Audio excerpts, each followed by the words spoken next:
All right, everybody, welcome back. So today we're going to do a deep dive on something pretty interesting going on with ChatGPT. Yeah.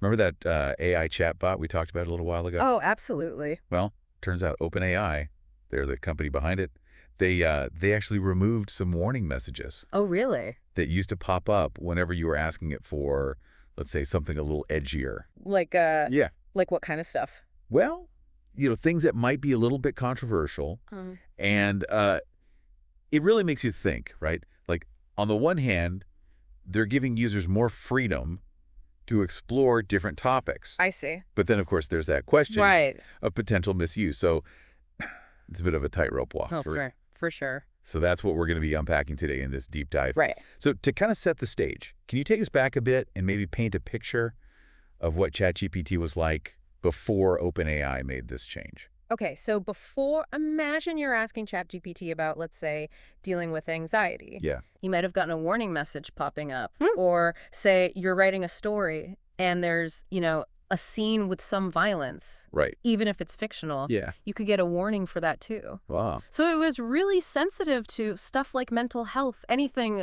with adult content. Yeah. Even fictional violence, basically. Anything that, could be considered controversial. That's wild. Yeah, they were playing it pretty safe. Okay, so then why the sudden shift? Why did OpenAI decide to get rid of these warnings? What's the reasoning behind that? So it seems like they were finding that ChatGPT was sometimes blocking things even when they weren't actually harmful. Oh, interesting. Just because, they touched on a sensitive topic. Right. And some of the people who work at OpenAI, like Laurentia Romaniuk and Turley, they've talked about wanting to cut back on these, what they call gratuitous or unexplainable denials. Gratuitous, unexplainable denials. Exactly. Okay, so basically they want to make the experience smoother for users. Yeah. Less restrictive, Exactly. Let people explore a bit more freely. Yeah, give them more freedom. So fewer roadblocks for users. That's great and all. Right. But does that mean there are no limits now? Could you ask ChatGPT anything and it would just answer?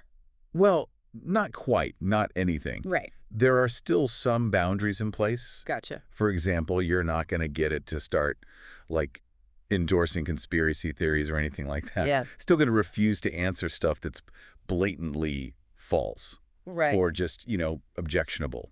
Makes sense. It's a powerful tool. Yeah. But yeah, it probably needs some guardrails, right? Definitely. Okay, so getting rid of these warnings, though, that actually sparked a whole debate. Oh, yeah. About censorship, didn't it? What was that all about? Well, some users, they saw those warnings as a form of censorship. Interesting. Especially, when it came to topics that were kind of sensitive. Yeah. Or maybe politically charged. Right. Where there are different sides to the story. Oh. Yeah, this whole idea of AI bias, it can get pretty tricky. It really can. So how did OpenAI respond to all this? Well, they actually went ahead and updated what they call their model spec.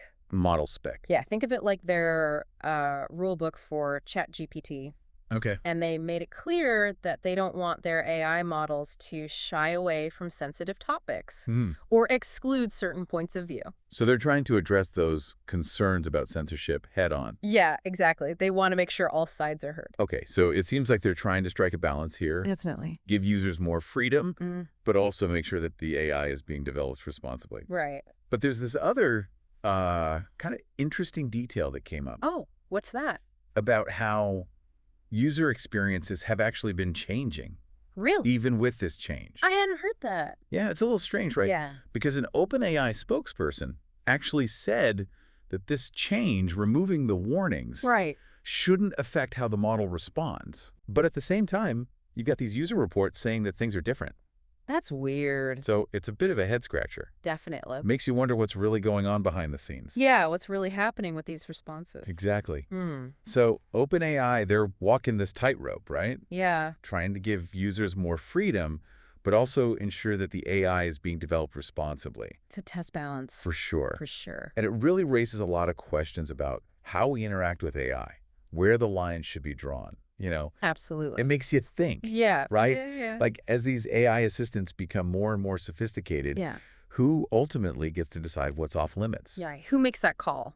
And how does that impact the information we have access to, Yeah, because it's not just about the technology itself. Right. It's about how it shapes our understanding of the world. Exactly. It's a big deal. It is. So yeah, for anyone out there using ChatGPT, this is something to keep in mind. The AI landscape is constantly evolving, and these changes, well, they have real implications. Yeah. For how we access information and how we think about the world around us. It's an exciting time to be following all of this. It really is. And a little nerve-wracking, you know? Oh, for sure. A little bit of both. But definitely keeps things interesting. Absolutely. All right, well, that's our deep dive for today. Thanks for having me. Always a pleasure. And for everyone listening, thanks for tuning in, and we'll catch you next time. See ya. Bye.